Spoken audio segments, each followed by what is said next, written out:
All right, well, from the hard court to the gridiron, as the area continues to recover from the devastating effects of Hurricane Helene, a number of programs were affected. Yeah, and schedules got jumbled, but many Charlotte area teams felt it was safe to get back on the field tonight. So if they're out there, so are we. Let's go blitzing, and we start at Chambers hosting Huff in a big conference battle. And there's always big implications when these two conference foes get together. Huskies come in winners of 5 of the last 7 in this series, and Huff, they came out on fire. Trey Blakeney hitting Tyron Evans up the seam. He makes a couple moves, gets into the end zone for the score. Huskies up 7 early on the road. Later in the second, now Huff now up 3 scores. Blakeney, he just calls his own number, and look at the QB showing off the legs. He weaves through the Chambers defense on his way to the end zone. Huskies in full control with a 28-point lead. Second half action now. Huskies looking to add to their lead. Blakeney dropping a dime to Sean Brady. Look at the slot fade there. Just how they drew it up. One of 5 scores that Blakeney accounted for tonight. Huff now in front 35-3. Very next possession, hey, they decided they have seen enough. They put in the backup, Ethan Royal. He's in command now. He picks up where they left off with a touchdown here to Ashad Win on the receiving end. Huskies now in front 42-3. They're going to win big. They get a dominant win over Chambers, 58-3 on the road tonight. My goodness. All right, over at Sun Valley, the Spartans hosting Marvin Ridge. Points were hard to come by in the first half. Zeros on the board late in the second quarter. Mavericks going for it there on 4th and goal, but they are stuffed at the line. That is a huge stop for the Spartans, so they'll get the ball back with 4:30 to work with. So here's the Spartans with 35 seconds to go. Jalen Jones is the wideout. He is in for the touchdown. First of the game. Sun Valley up 7-0.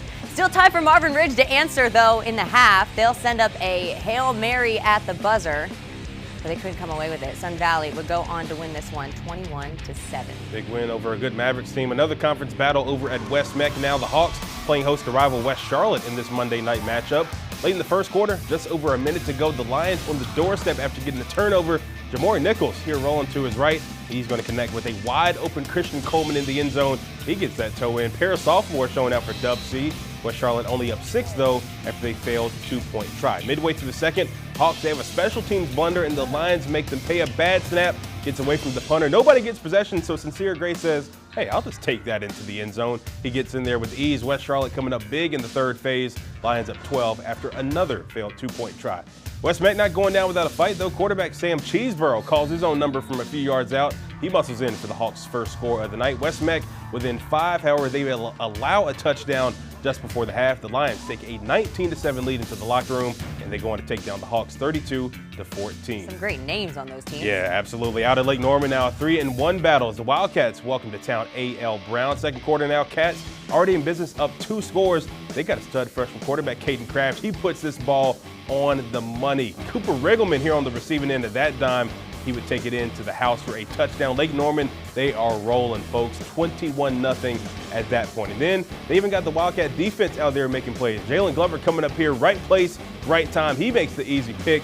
Big takeaway there to get the ball right back to that humming offense. And yeah, humming they were tonight. Through the air, on the ground, yeah, it didn't even matter. Jaden Nordvik weaving through the defenders. Then he wins the race to the pylon and gets in for the end zone. Another home run score for the home team, and they had plenty of those tonight. 42-2. The Wildcats, they look good. They are 4-1 early in the season. All right, 18 miles south, 3-1 Lake Norman Charter welcomed Albemarle to town this evening. First offensive possession for the Knights, David Wignett. Quick hitter to the senior Major League, and he's going to do the rest. Makes it look easy. Outruns the entire defense. Makes one final defender miss. 51-yard score. Knights on the board first, 7-0. Play running there. That's right. Ensuing drive, the defense doing its job. Evan Johnson creates the pressure. Ball pops out. Liam McDonald there for the scoop and score. 12-0 Lake Norman Charter in control. Knights had no trouble in this one today. Lake Norman Charter does enough today to move to 4-0 on the year. Handles Albemarle. 24-8 was the final. Let's check in some other scores from our area tonight. Robinson, they continue to just beat on teams. They go into Carson and shut them out 36-0. Northwest Cabarrus also pitching a shutout tonight. They take down East Rowan 48-zip. Concord, they go on the road. They pick up a big dub over Central Cabarrus, 32-12, your final score in that one. South Meck with a big conference win tonight as well. The Sabres, they get it done over Berry 41-13. And out of East Meck, the Eagles taking on Garinger. Both teams looking for their first win of the season, and it was East Meck coming out on top. The Eagles all over the Wildcats 35-0 on this Monday night.